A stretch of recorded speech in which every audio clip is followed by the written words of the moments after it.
Hello, I'm Morag and welcome to this episode of Sense Making in a Changing World podcast. I invite you to join me in conversation with leading permaculture-related educators, thinkers, activists, authors, designers, and practitioners to explore the kind of thinking and action we need to navigate a positive and regenerative way forward, to myceliate possibilities, and to share ideas of what a thriving, one planet way of life could look like. My guests offer voices of clarity and common sense. In this episode, I'm joined by climate resilient gardener Kim Stoddart. She's the author of The Climate Change Resilient Vegetable Garden and also writes on climate change gardening and resilient gardening for publications such as The Guardian, and is the editor of the longest running gardening magazine in the world, Amateur Gardener. She is a permaculture homesteader who lives in West Wales and is the founder of a climate resilient community garden in Lampeter and runs climate resilience gardening courses online. Sharing our experiences of gardening in very different parts of the world, we have a fabulous conversation about what actually climate resilience gardening is all about and how to do it. So come and join us. Before we head to this conversation, though, I'd like to first acknowledge that I'm recording this episode from my hand-built solar-powered studio here in beautiful Gubbi Gubbi country with Jinnaburra lands to my east. I'm surrounded here by my permaculture forage gardens in a permaculture eco-village. This podcast is a project of the Permaculture Education Institute. We teach permaculture design, teaching and livelihood skills online to people on 6 continents who in turn localize and enrich it and find appropriate ways to apply planet care ethics of earth care, people care and fair share wherever they are. Remember to subscribe to Sense Making the Changing World podcast on your favorite app and share it freely. Leave us a 5-star review too and a lovely comment because it actually really does help people to find this podcast. All right, well, let's now turn to my conversation with Kim Stoddart. Well, thank you so much for joining me today, Kim. It's an absolute delight and honor to have you here on the Sense Making the Changing World show. You recently released a book called The Climate Change Resilient Vegetable Garden. But I want to just, before we talk about the book, just talk about how absolutely essential it is to be talking about this piece of resilience and particularly climate resilience at the moment. Just today, my husband was sitting there and he says, "Oh my gosh, did you know that just recently in the Middle East, there's been a day where it feels like 62 degrees. How is that even possible?" Some of the suburbs here on the edge of Sydney get 50 degrees in summer. And right now here where I live in the subtropics, we've just come out of winter. We're meant to be going to autumn, but it feels like we've just gone straight into summer. It's 10 degrees hotter than it normally is at this time. And so things are all everywhere. And so this conversation around climate resilience feels absolutely essential. So what does this climate resilient gardening mean to you? Like if you had to describe it in a sort of an overview bubble, how would you describe it? Thank you. I say it's such a pleasure to be here as well, talking to you on your fantastic show. There is so much to say, and it's a very much an evolving thing. There's stuff that's happening week by week, day by day. And it's when I first started talking about this back in 2013, I'd have to give examples, world examples of this is an example, this has happened, and just to try and convince people that the climate was changing, and again to try and open this up as a topic. But since the last couple of years in particular, it's really a rolling thing. My background is as an entrepreneur, and I'm from Brighton, which is in the southeast of England, and I used to run PR companies. And I used to work with a lot of big brands, and we would be selling stuff effectively on their behalf. I also set up a social enterprise, which was working with organic focused organizations. And I just read and read and read. And the more I read, the more I realized that this is what I needed to do. I needed to turn my love of gardening into a career.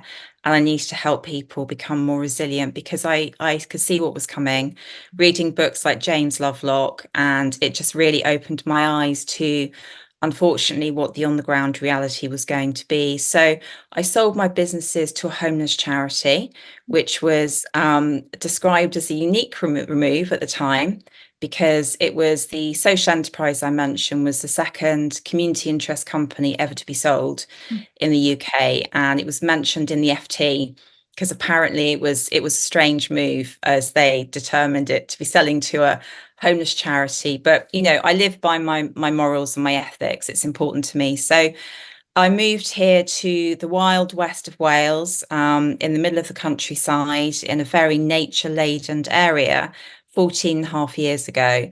And it was all about turning this into reality. So it was stepping away in order to focus on my love of gardening and to help people build resilience. And so I started doing this gardening for free column for the Guardian.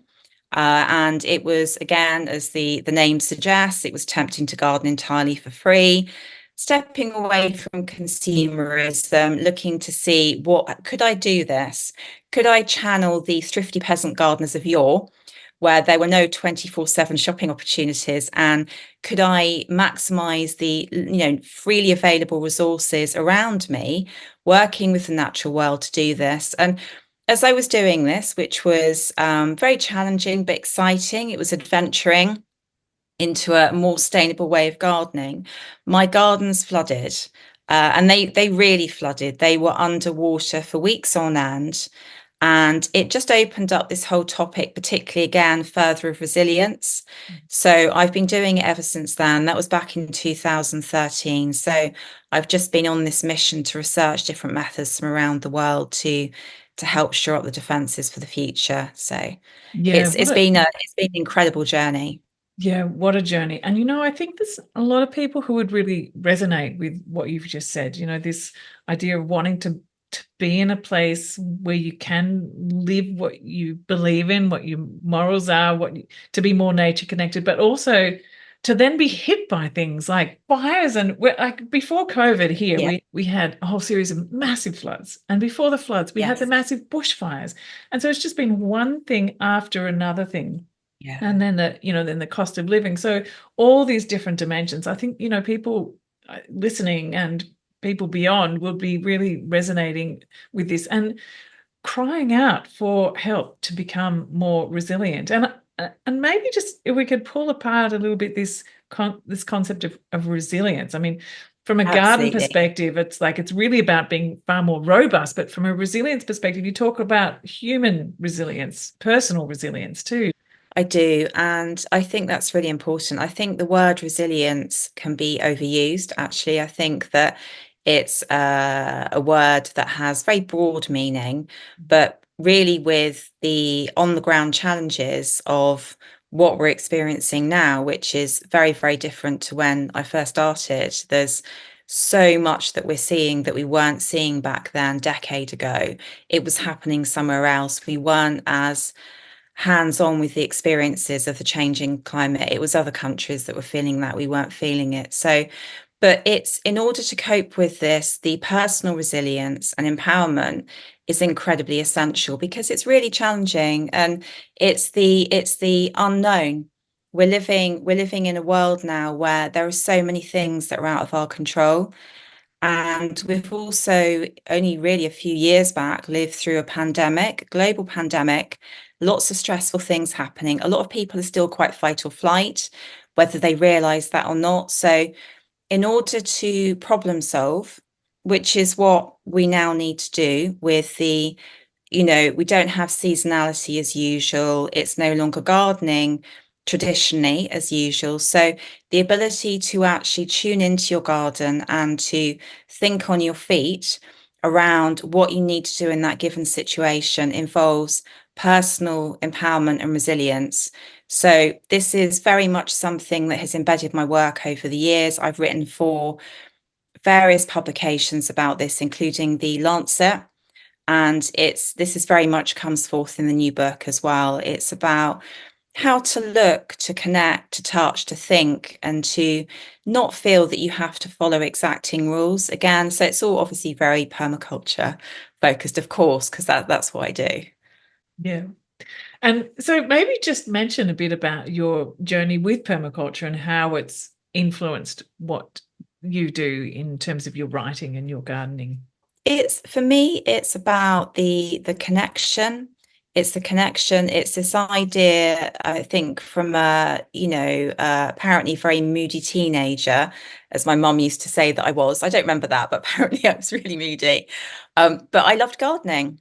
I loved gardening, and I would just experiment and play and be in awe of the natural world, absolutely in awe. I remember watching a spider's web, as the babies, the nest, they just spread out across the web, and I was always drawn to this. It's like the natural world is so beautiful and multicolored and deep that you have to tune into it. You can't always just step into that arena. You can't go from the busyness of 24/7 computer work or whatever it might be doing sometimes, just to tune into that. It can take tools for connection, but nature is the lead. Nature is the way forward with this. So my approach is very much about what can I learn from the natural world, and going and watching the wildlife and thinking, what are they bringing to the garden? What can I do to adjust? So it's very much this. And I felt like I was being very naughty to begin with doing this as well, because again, there was certainly 10 years ago, there was so much pressure for uniformity of thinking and uniformity of growing and blocks. But nature doesn't grow in blocks or lines. Nature swirls and colors. And so it's very much evolved over the time. And also my own personal confidence in doing that has built, of course. And it's very much the gardening for free.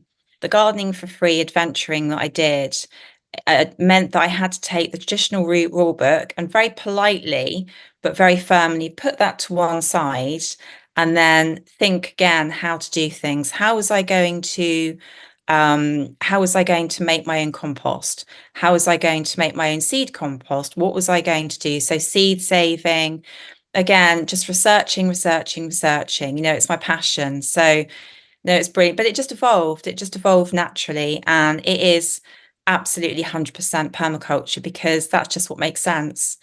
It just absolutely what makes sense then, and certainly even more so now for the future. Mm. And I actually think at the very core of permaculture is this notion of climate resilience, but more so, like in the early days, it was really about how do you design for disaster. I hear stories of how Yeah. Bill and David down in Tasmania were looking at what was going on in the bushfire season, thinking, well, and then there was the oil shocks, and there was all these shocks and things going on. Like, how do you design resilient systems? And that's exactly what permaculture came out of. Yeah. The need to find these, and we keep bumping into these things. It doesn't matter what decade you're in, you keep bumping into these things. So it is more about that lens with which you approach something, isn't it? It's like, how do you step in and be in relationship with the place? Like, what's going on here? What are the patterns that are happening here? How can I create the most resilient system where I am? And it's interesting that you're saying that, you have to put out the rule book and change that perspective, because I remember visiting the UK a while ago and people say, oh, we don't need to worry about water here. We always have water. But it's not so true anymore, is it? I mean, you might have a preponderance of it one day, but then I have heard there has been water shortages. I mean, what are you noticing in the UK in terms of climate change in gardens at the moment?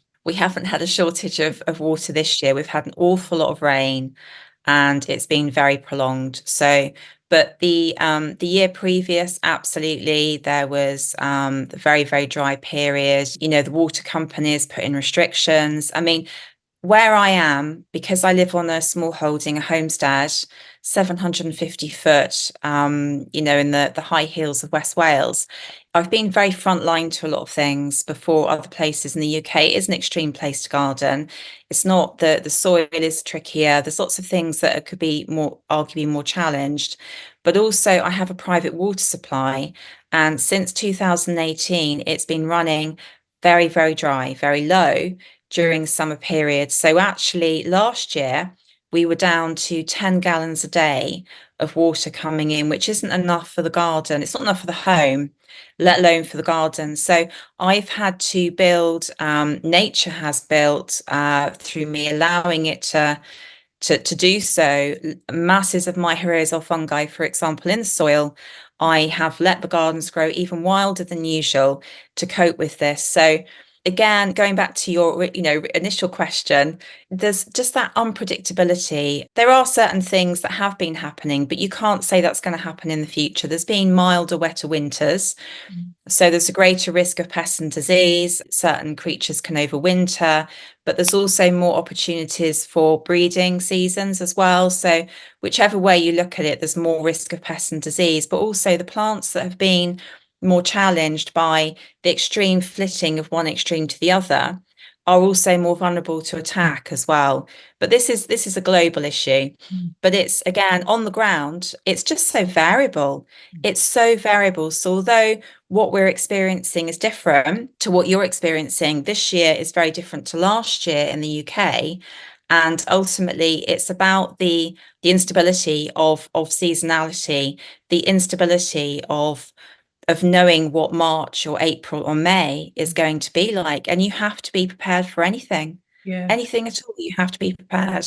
So, here in the subtropics, what that looks like for me is just making sure that I've always have the soil covered because, it's either baking or it's downpouring with rain. And so I need to make sure I have multiple layers. So there's shade so I have all these strategies that I have here that are building in the resilience. I wonder what a resilient garden looks like for you in Wales, and what are some of the key things that you're advocating in your book? And is it describing particularly for your area, if you have ideas for beyond the UK? What's the scope of what you talk about? Yeah, I use my own garden and my climate change community garden that I've created, which I'll talk about a bit. I use that as examples, but the book is global in focus.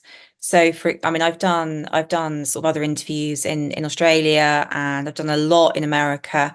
So the way that I've done it is it's focusing on the core things that you can do to help build resilience overall.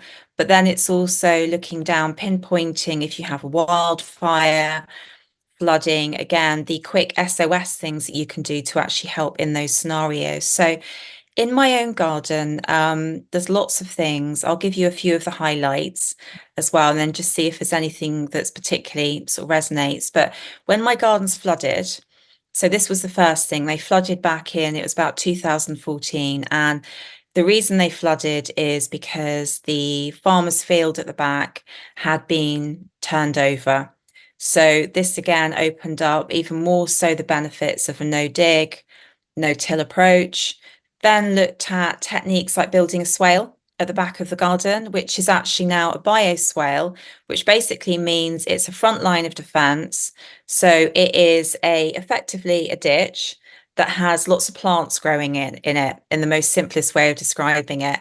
And it then has a rill that drains the water away. So lots of long grass, lots of perennial planting, so lots of trees, lots of layering as well, sort of lots of forest garden layering, replicating natural systems. So that works incredibly well at the top of the garden, which is where the water came through.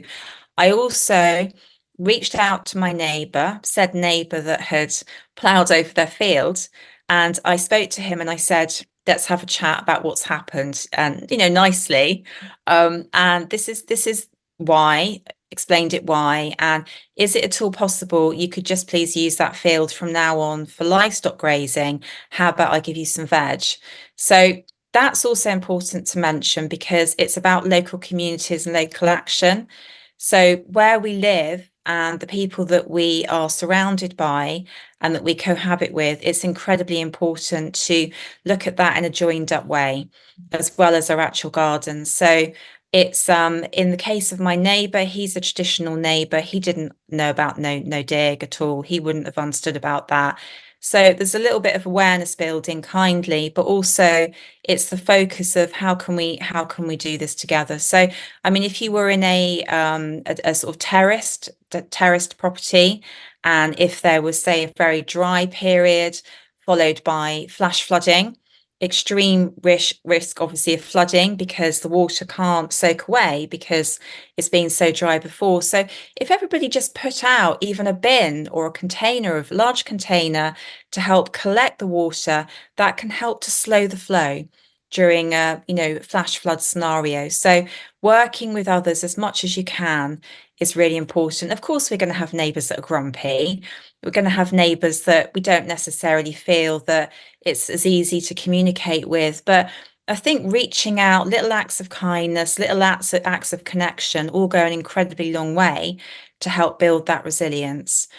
But And there's also, reciprocity that you said too, it wasn't just like, can you do that? It's like, I've got this excess and I can trade with you. And, it's the relationship. You're absolutely right. It's how you can do it together. Yeah, really. Absolutely. And lots of the classic things, again, soil health. So absolutely boosting soil health. I do a lot of, making the garden as wildlife rich as possible. I do a lot of layering. A lot of layering, so that helps provide protection. It enables me, for example, to grow fruit trees in a very exposed high up spot where I was categorically told when I first moved here, you can't grow fruit trees, you can't. So I immediately thought, well, I really can, Yes. and I'm going to figure out how to do it. So I want to ask you about this because, Yeah, it's something that you often hear in areas that have lower light, like Australia, we have massive amounts of light. And so I've often heard people say, yes, but you can't do that in the UK, for example. You can't have all those layers because not enough light will get through. So what I'm hearing you saying is that actually having the layers is really important in so many different ways. absolutely. So would you be designing your layers slightly differently for your context as opposed to somewhere like, subtropical Australia? Like, how would you think that might be different? It depends. Again, it all depends where you are. So it depends. I mean, for if you take where I am here, it works really well because I need to slow the wind. So I needed to slow the wind. They're very strong westerly winds, and that was the main reason I realized that it was challenging to grow fruit trees. So I needed to slow the flow. So with permaculture principles, if you've got a risk of water flooding, it's slow it, spread it, sink it. So with the risk of strong winds, it's kind of similar sort of principle. And so lots of natural hedging, lots of trees. And I planted damson trees, which helped to, again, slow the flow, provide protection. They grew, and then the other fruit trees could flourish as a result of that. So it worked incredibly well. But then conversely, there's the climate change community garden that I've created, which is about 30 minutes from where I live. That, the remit for that was different. So again, it's even within a country or a region, it's about connecting with that locality. So for that, it was a building site.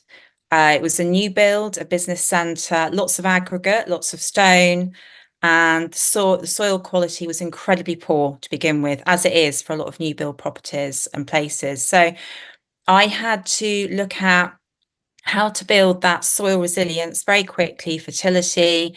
I had to attract in pollinators very quickly, so use lots of flowering herbs to do that. I brought in lots of soil from my own gardens, which is rich with mycorrhizal fungi, microbial activity.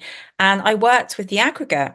So I worked with the stone because that was such a big part of the landscape there that I used a lot of stone as mulching because we had last year, which is when we launched the community garden, we had a heat wave very early in the year when we were planting out. So they had masses of stone that was all over the place. So I used a lot of stone as a makeshift mulch, which also encouraged the likes of ground beetles and spiders. So I was tuning in. So it's again, there's all, even in a country that has certain, obviously certain types of weather per se, it's about that tuning in to what local resources do you have? What fits with the landscape?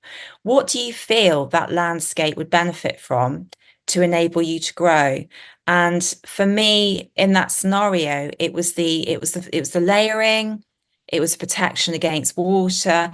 We've still got a lot of light, but it just raises the temperature. It provides that sort of focus. And I've run lots of courses on polytunnel growing, and traditionally the advice has been get the most sunshine you can possibly get, north to south, make sure it's as sunny as possible. But when you've got heat waves, then you need to actually provide some sort of shading as well. Otherwise it gets too hot. Absolutely. And I find it really interesting that the strategies are really very similar in many different places, but Yeah, localized into particularities. And I really love this idea of slowing the flow and really tending to that local microclimate, because I think this is the part. It's like really noticing what's deeply going on and having that sort of being in that state of observation, because you can't go by what's gone before. You have to be constantly in the seeing what's happening, what's coming up, and being able to respond to that and building in that protection resilience into the system. So, I mean, some of the other things, I suppose, you've talked about water resilience and soil. And I love the idea of inoculating the soil wherever you are with some healthy local soil, because that makes a whole lot of sense. Do you want to speak a bit about the selection of the types of plants and also perhaps types of seeds and how that influences the resilience of a garden? Oh, I'd love to. I get very excited talking about seed and seed saving. Yeah, I mean, when I was this adventuring I was doing for gardening for free, so that opened up the whole seed saving.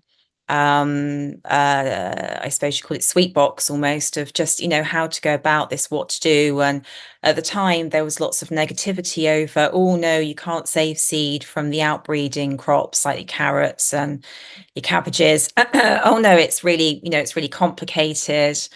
No, no, no, no, no. But of course, people used to do it. And there's a few things that you need to weave in so that plants don't cross. You want them to be true to type, but it's so exciting. It boosts biodiversity, and you can do exciting things like you can plant breed.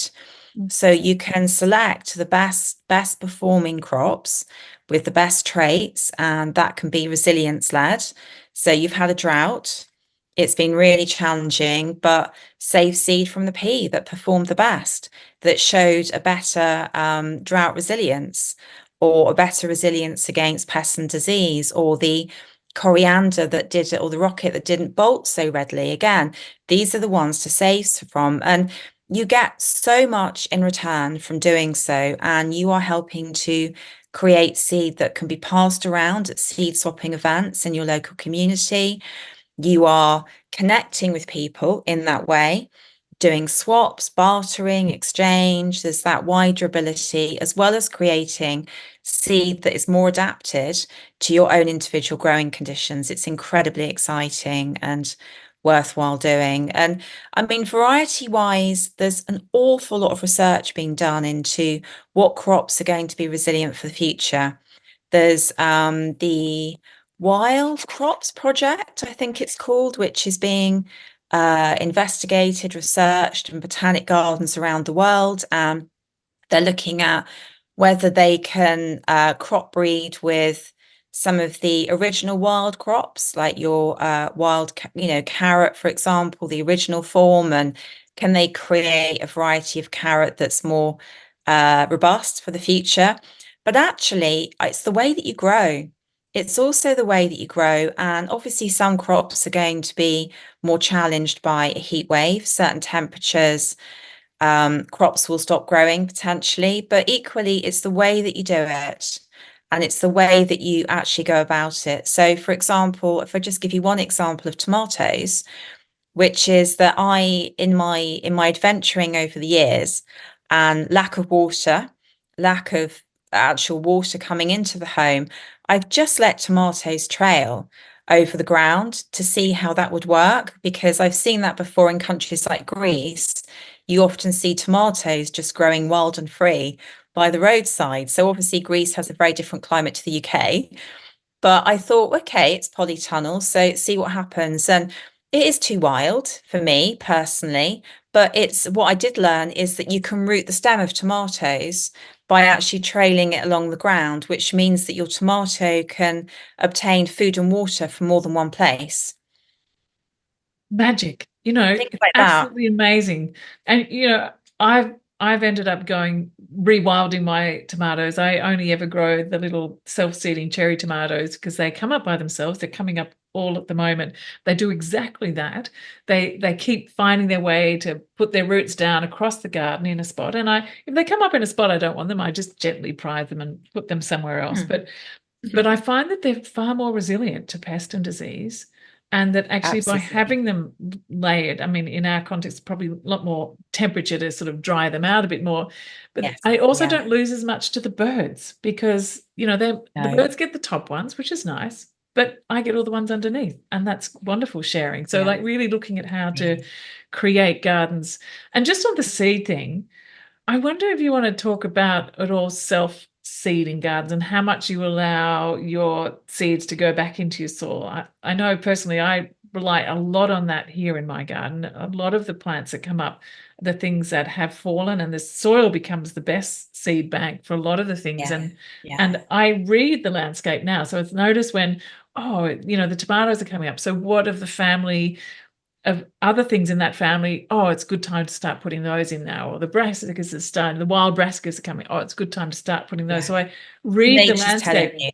Yeah. Yeah, like a chart can't tell me that information. Nature does. I The know. garden tells me. My garden where I'm gardening now, not, you know, not anywhere else. So I think Absolutely. self-seeding is a big part, I think, of Oh, I self-seeding, love it. perennialization to me seem to be Yeah. big parts. Yeah. Yeah, absolutely. And you can experiment with it as well. So I'll talk about self-seeding first, but no, 100%. And because I do a community growing project, then I provide a lot of the plants. So it's a lot of things self-seed, particularly in the polytunnels. But I've also found a lot of things like to self-seed in gravel. So in aggregate, so I use aggregate an awful lot actually to in and around the gardens. But no, I do an awful lot with that. And it's great because it's, as you say, plants will pop up when they're ready. And it's such a great way of obtaining lots of plants. I love the idea of giving plants to other people. For me, that's part of my gardening that feels worthwhile. It's the idea of abundance that you have loads to spare, so you can pass that on. It just feels nice. Yeah, So seeds, absolutely. self-seeding things, and Yeah. cuttings too. Like this, just like you said, Oh, it's so absolutely brilliant. exciting. It So is. exciting. It is. And one of the things I do on my sort of beginners workshops as well is this idea for confidence building is take cuttings and see what you can get things to root in. Because there are whole books, exacting books on how to take cuttings, how to do this, how to do that. But actually, it's really fun and empowering to take something like that and will it root in a glass of water? Will it root in compost? Again, I mean, sometimes on courses, I will forget that I pretend that I've forgotten the tools. I will just pretend that I've forgotten the spades and the trowels, and we have to improvise with what we can find. I do admit it later because I can't not tell the truth really, but we just have to improvise with what we can find round and about. And that idea of not being reliant on tools, not being reliant on all the things you feel that you need to have to be a good gardener, and looking around what is freely available. It connects you with the landscape in the way that we were talking about, but it also builds that hunter-gatherer confidence that I believe is within all of us. Mhm. We just need to allow the space for that to come through. And also further to that, something that I think is incredibly important is to try and make space to tune in, to have the emotional regulation to actually to problem solve, which is where you trap.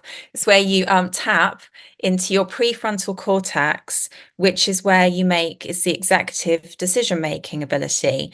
If we're in a state of fight or flight and we're rushing around feeling guilty that we have to do this or we have to do that, then it's much harder to actually let the ideas come forth. It's really important to create space create guilt-free space for those ideas to come free. And the other thing that I didn't mention before, when you asked about different things that I do as well, one of the other key things is that I mix plant. So polyculture planting, and I didn't read about this. I just did it because it made sense. More than a decade ago, it just evolved, and it's beautiful as well. I call it free planting as well, and it is absolutely 100% permaculture, that you are just working with the planting in a way that works. You're not draining the soil of nutrients. It's much harder for pests and disease to spread. It looks beautiful as well, and it's more nature, it replicates the natural world and gardening. It's just beautiful. It works so well. Yeah, it's such a delight to be in there. And it's also such a delight too to notice all the other beings that enjoy being in a garden like that too. I mean, you just take a walk outside Oh, and then there's this absolutely. whole world that just sort of is in front of you. And it is awe-inspiring, isn't it? I mean, you cannot not go into it and just be It really is. drawn into it and think, oh my gosh, look what's happening today. Or, you know, Absolutely.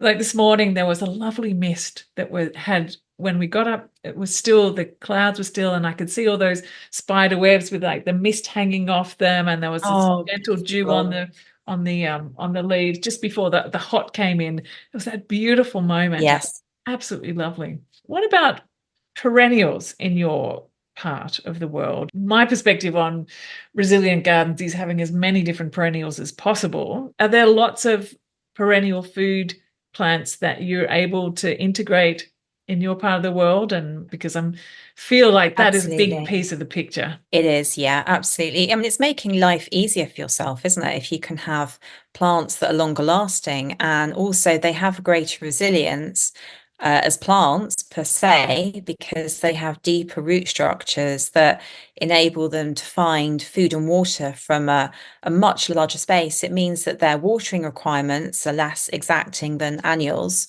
And also, they tend to be better able to fight off pests and disease as well, because generally speaking, they are more resilient plants. So there's They're more there's resilient. all They have a kinds of stronger root things. structure and they're more connected to the whole mycelial network too, aren't they? I mean, why is Absolutely. it that all the books then say that, vegetable gardening is all about annuals? Like, what is that?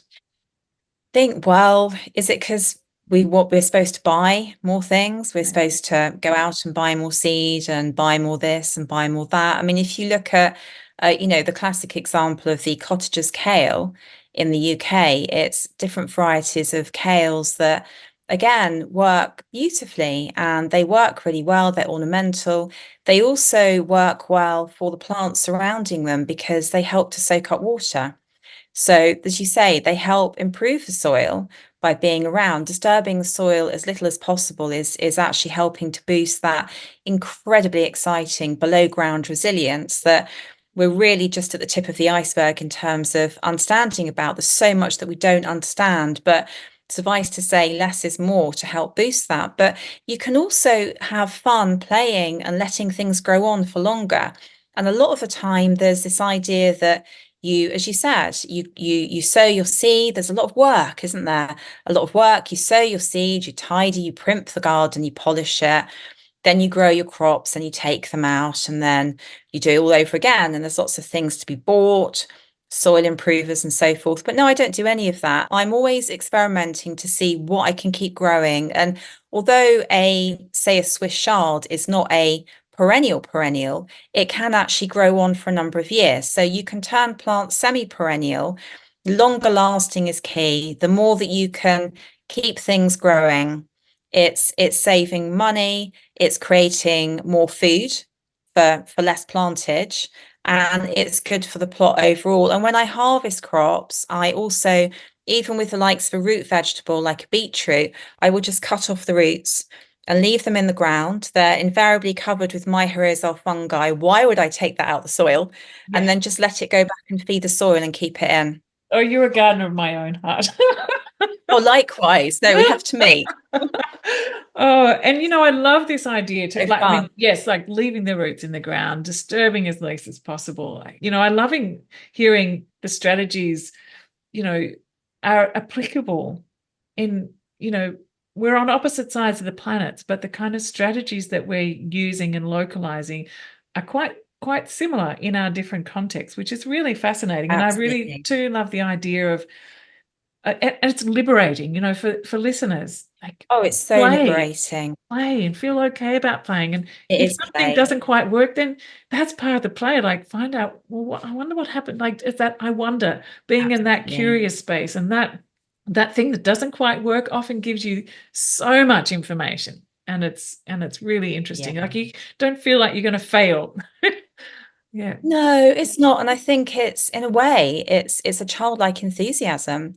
It's a childlike enthusiasm. And I think what, from a gardening perspective, how much more fun and productive to do that, to have that, I don't need to do it exactly like this. You're playing with it, but you're also creating freedoms in doing so. And it does help boost resilience. And I think so often we are, from a young age, taught to be grown up and serious and to do things in a certain way, but it's no longer gardening as usual. It's no longer climate as usual. It's no longer anything as usual. And having that exploratory mind is incredibly important, but it also feels really nice it on the does. ground. The garden is a space to be free and to play and to look and to learn from the natural world. And it helps build greater resilience, and it feels fantastic for you as a person when goodness knows what else is happening in the world. You know that around you, there's all this rich biodiversity, wildlife, plants. It just feels amazing. It And feels that it's you're like it should be. and that you're part of that, and like that, that Yeah, concept of we are nature. It's not like you there absolutely. controlling and managing, and you are No. working with the garden, with the natural process, and then it's this reciprocal process that you kind of enter into. I sort of say there's, the garden has taught me so much about how to be in the world. And also, it sort of shifted my perspective from being a gardener to being like the gardening, like it's this sort of sense that I'm I'm relating with it. I'm responding to what I see. And that in a way the garden gives me information about how I need to be there, and tending Oh, to it. absolutely. I mean, one of my favorite things at the moment is, especially on a press deadline week, if I'm, because I edit Amateur Gardening magazine, and I've got loads of deadlines, is just to go out in my lunch break and just go and pick some produce and look at the wildlife and what are the ants doing, what are the spiders doing, and just to look and to observe and to tune in to get a little insight into their amazing world and what part they have to play in the rich ecosystem of the garden. It's absolutely fascinating Isn't what it? you find. And if you, because I garden by hand, I try not to use, electrical tools very much. I just rather do it by hand. You might harm wildlife. You will see so much more if you work by hand. And just to get a sense of where things are living, what they're doing. A couple of weeks back, I found the most amazing moth as well. I've completely forgotten the name of it, but beautiful, ornate, huge moth with so many amazing features. And again, I just wouldn't have seen it. I would not have seen it. I would not see half the things that I see if I weren't so up close and personal by hand, looking and observing and touching. It's so enjoyable to do. And just spending the time in the garden, just being there, is gardening Yes, too. I think that's really important, isn't it? It's not always the doing bit of absolutely. the digging or the chopping or the thising or the thatting. It's Yeah. actually just the being and the watching and the listening. The sounds that you hear in the garden tell you so much about what's going on as well. Like I notice Oh, here, it's amazing. there's certain bushes that you walk past that just are buzzing in certain season, or there's a certain bird sounds that there's a shift in season that's happening, and all these different signals that start to give you all this information. But what I did want to come down to is the soil, because this, as you've Oh, mentioned the yes. soil so much, but this is a really key part of building the resilience. And we've talked about tending to the mycorrhizal fungi and no till, no dig, all these sorts of things. But what are the ways then, are your go-to ways of keeping the fertility in the soil, tending the soil? Like how do you find that you're adding to that? Is it the chopping and the dropping, or the composting and like what is it that you find are the most helpful? I've tried lots of different things over the years. I've made compost teas, I've made different homemade fertilizers, but what I do, and this is from a time and well-being perspective as well, with a lot of these things again can be quite time heavy, is I just supercharge the compost heap. So I make that as good as it can be. I do some chop and drop as well. I do a lot of that. And that works incredibly well over winter. It also works well during a period of heat. You're protecting the soil. It's all feeding it, around the plant, lock the water in, works really well. And lots of mulching as well, thin layers of wood chip, leaves. We have a lot of leaves here. I use leaves a lot. I make my own leaf mold. I don't do a dedicated leaf mold pile per se. What I do is I let the leaves break down under trees in shaded areas so I can harvest the leaf mold, leave it there over winter where it's obviously providing a really good habitat for wildlife. I even use some leaves as a makeshift mulch on beds over winter. I found that works incredibly well.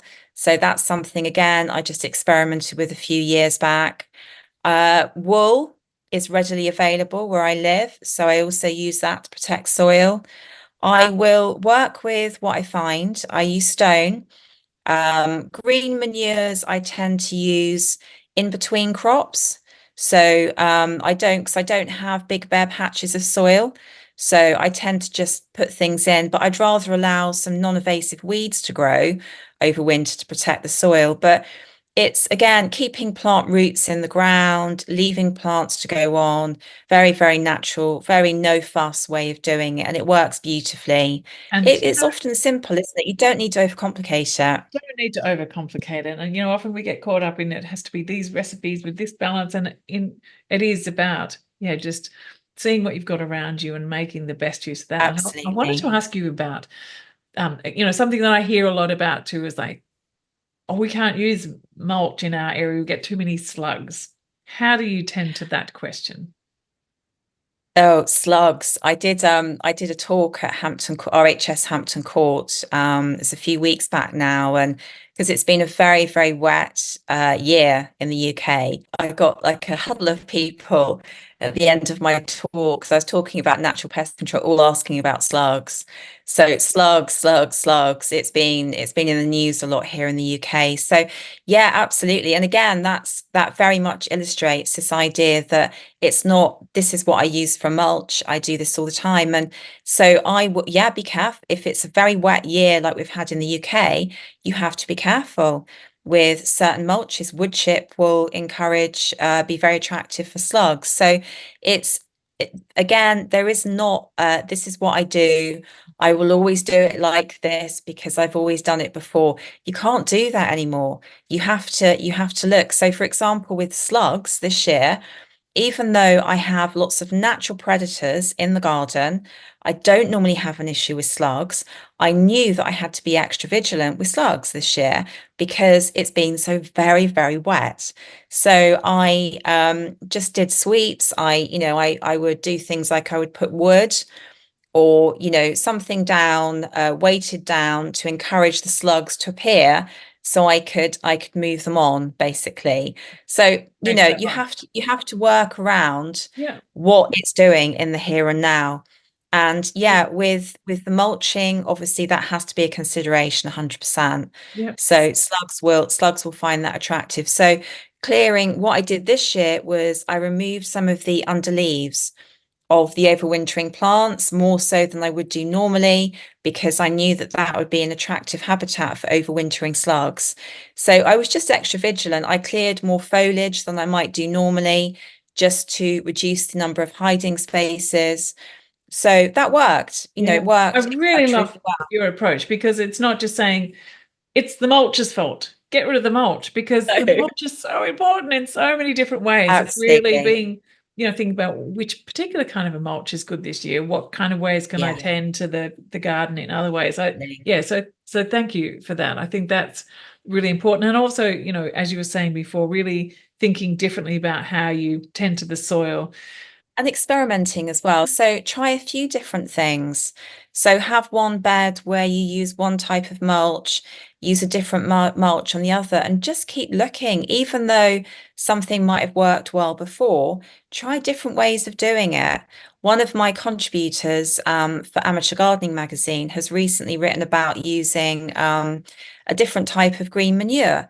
So it's, again, I'm going to experiment. I can't say what it is actually because it hasn't come out yet, if that's okay. But just keep experimenting, trying new things. There are so many different ways to garden that I think keeping it fresh is fun, but it also helps open your eyes to different ways of growing that could be very, very useful in the future.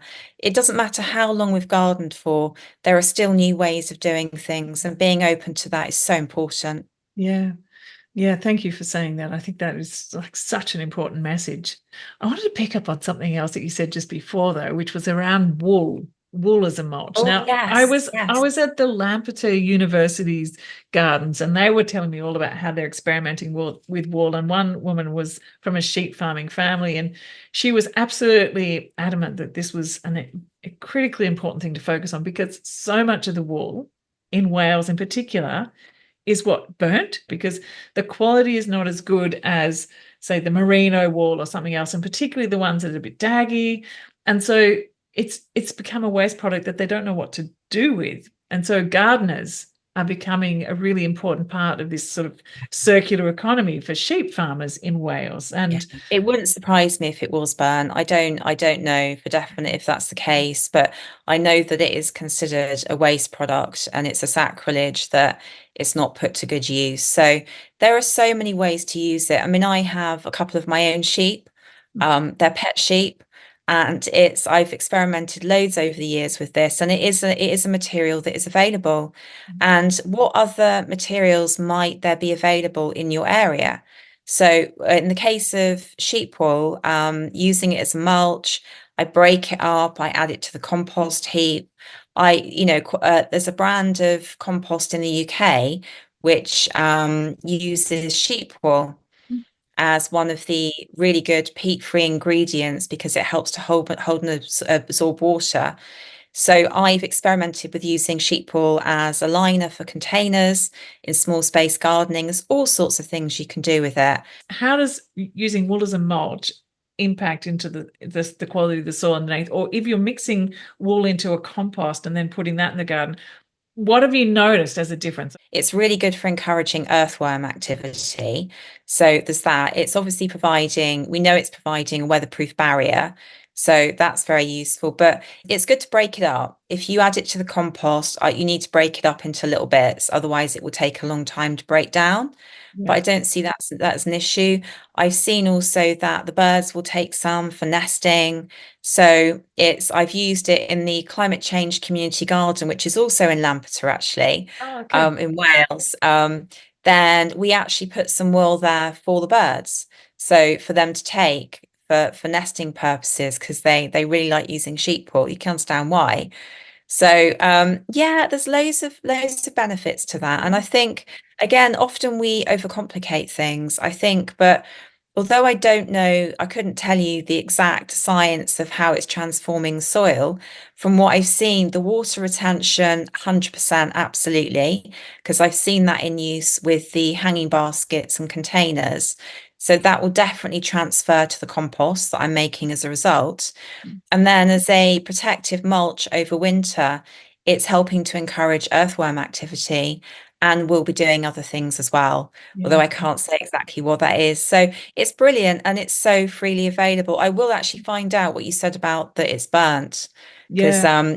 it would not surprise me. There is, It's a I mean, it's a ridiculous amount. I sacrilege. can't remember the figure either, but it shocked me when Yeah, I heard. And I thought, oh my gosh, this yeah, is something that, and it's why I'm raising it now, because I think farmers, gardeners really need to be thinking about how we can use products like this, particularly in places where there is so much abundance of it and so much is it absolutely. being wasted. Yeah. So Yeah, no, definitely. And it should be. I know in the UK there is a Facebook page which enables people living in cities, urban areas to access wool from farmers because often you have city farms. yeah. If you have enough people expressing an interest in wool, then it's again, it makes it more viable for a farmer to pass that on. So, and farmers are under so much pressure. How great to feel that one of these valuable materials is actually being put to good use Yeah. as well, rather than wasted. There's so much waste in the world. Yeah. Disposable, single-use plastics. There are so many things that actually, even from a gardening perspective, with the I suppose preconceived idea that you need to have so much stuff is actually wasteful. So creating things for free, creating things, reusing them feels incredibly good. It feels like part of the solution looking forwards, that you're preventing things from, in the case of wool, being burnt, or if it's a so-called disposable item, you're repurposing it and making something else out of it. That feels incredibly empowering when other things feel quite stressful in the world. You save something from going to landfill. It's a small action, but overall, it's a very joined up action that's meaningful. And what you said then about it's a joined up action, it's a meaningful action. It's not just this or that.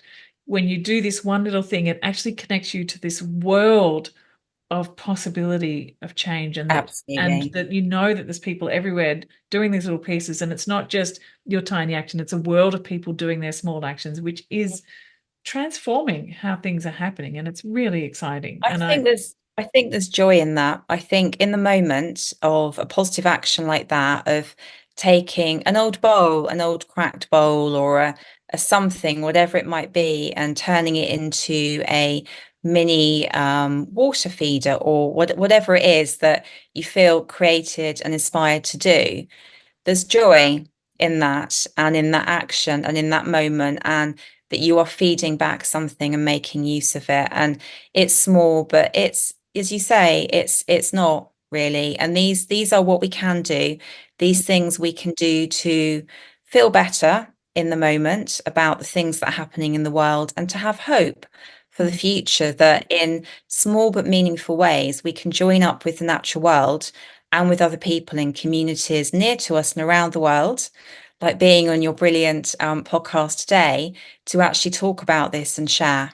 it brings extra beauty, doesn't it? When you come across these beautiful, old pots or something you've turned into a sculpture, or a beautiful piece that you make into a trellis for something, and it adds into this beauty into the garden. And the rewilding movement in the UK seems to be really Mm. strong, and this is sort of feels like part of, like, it's the garden rewilding. And do you hear much about garden rewilding, or is it more about beavers, and what are you hearing? Yeah, there's a mixture. I think I mean, one positive thing that's come out of the pandemic is that it opened up a new influx of gardeners. So a lot of people got into gardening that hadn't before, because they were locked down, and a lot more people connected with their gardens and with the natural world. So I think that the rewilding has come about from a back garden perspective through this. There is a lot more information around this. A few years ago, before the pandemic, not so much. But that is really positive, that you can see that they are gaining this joy and wonder from seeing the wildlife. And we've had, because of the very wet year, did I mention it's been wet in the UK? I'll say that again, it's been very wet. So because of the very wet year so far, there's been a lot of people haven't seen, like, say, wasps, and there haven't been so many butterflies, and there's been a lot of chatter around that on social media. People are noticing. They are noticing, what's happening. I mean, I'm so thrilled that there's actually been some wasps the last few weeks, and they're finding their way. They've adapted. They're there. They are still there.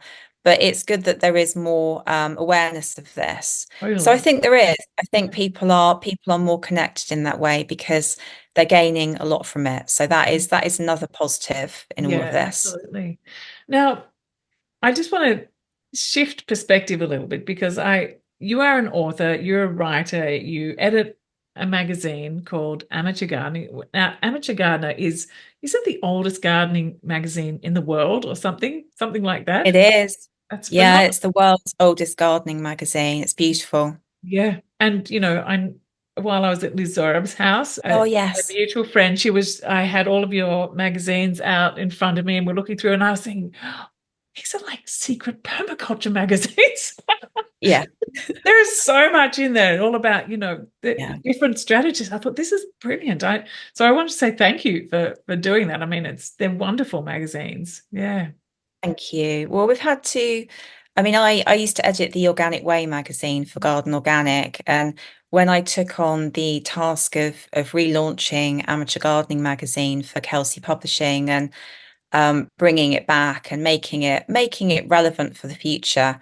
I was wearing many hats with that, but one of them was that we were organic, Yeah. permaculture focused, but we just couldn't say that we were because you're speaking to an audience that traditionally have not been. But one of the things I've wanted in recent years is to not speak just to the converted. Yeah. So I wanted to widen the reach of this. So this is a perfect way of doing it with a beautiful gem of a magazine that has not, we haven't publicly said it, but 100%, but we're making it really accessible and empowering and all those other things for people to adapt and change in a more resilient, nature-friendly way. Yeah, and it's beautiful, and the ideas are beautiful, and as you said, super accessible. And you have two books out. One you co-authored with Sally Morgan, the other one that came out this year called The Climate Change Resilient Veg Garden. Now, we'll put the links down below to these books where people can find them, and also to any links to because you also like you said, the community garden, and you also Oh, run yes. courses, Yeah. and you have all sorts of things going. So you can check that all out down below in the show notes.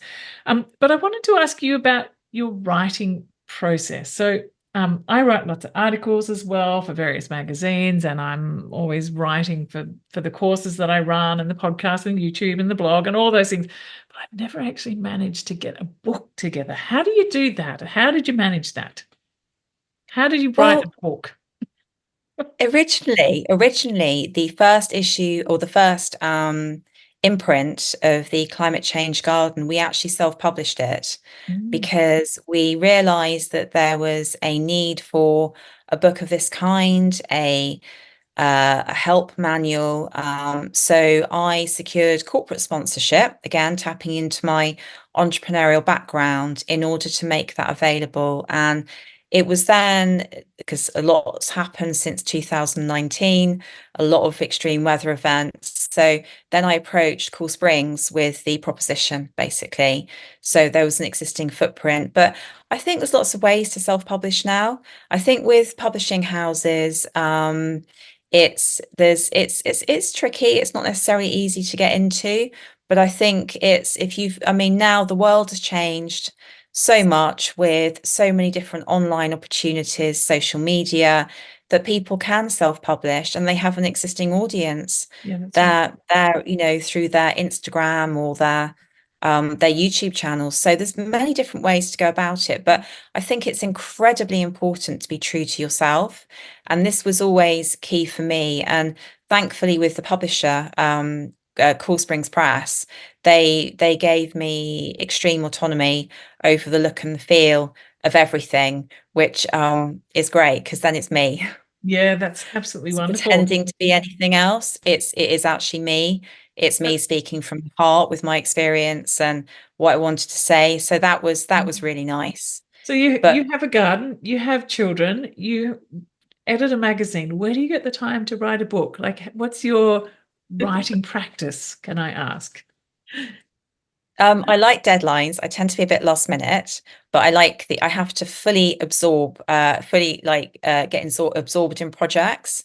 So it's the fully to live, breathe, and breathe something for a period of time. So I just did that. It was in my head. It's all my everything. So it was just a matter of like extra research and putting that down on paper. So it was beautiful. It was lovely. And gardening as I went as well. So yeah, no, it was great. And then I did a lot of photography. So that was also That's I all find your it quite photography in useful. there, is it?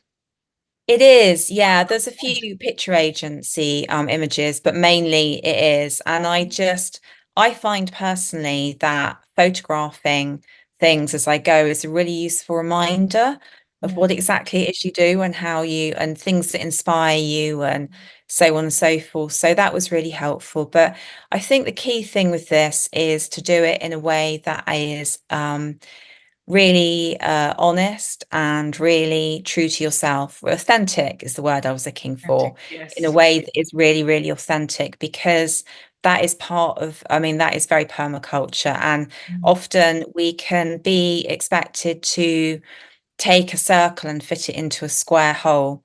And actually, it can undermine what it is you're trying to say. So for me, as I'm in my 50s now, and to be authentic is absolutely integral for Mm. me to do that in a way that I feel is right. You know, it's part of the meaning of my work and why I enjoy it so much. Yeah, I'm with you on that. So what's coming up for you next, just before we wrap up? What have you got in the brew at the moment? I'm enjoying the magazine, doing the gardening courses. I've got new ideas bubbling away in the background. So I do like new challenges and new projects, but it's yeah, I mean, we're going to evolve the amateur gardening brand. So there'll be other things coming forth because it's a magazine first and foremost, but it is also a beautiful brand with my business background. So there'll be other things we're doing around that. And I love the community work. I absolutely adore meeting up in my community garden with my fantastic group of volunteers who are often quite rowdy. And it's again, it inspires ideas, meaning. I'd like to visit more gardens. I'd like to make time to go and see more gardens over the next few months, coming months. But yeah, just carrying on much of the same, really. It's great. I love it. That's wonderful. It's so good, isn't it, when you're actually in the flow and you're loving the flow and things are Absolutely. going well. Thank you so, so much for joining me today. I just Oh, feel my like I pleasure. found a Thank you. gardener of my own heart and someone who speaks the truth and is absolutely authentic in what you do. And yeah, resonate with all that you've said. So I absolutely appreciate you coming and joining Oh, me it's my on the show. pleasure. Thank you. Well, thank you for tuning in to this episode of Sense Making in a Changing World. Check out the show notes below to find the links to Kim's website, magazine, and books. And also check the notes for where you can find details of our permaculture courses and resources. Make sure you signed up to hear news and updates, and come and join us at the Permaculture Education Institute to learn practical skills for designing and teaching permaculture and making a good livelihood while living a permaculture inspired, one planet way of life. See you next time.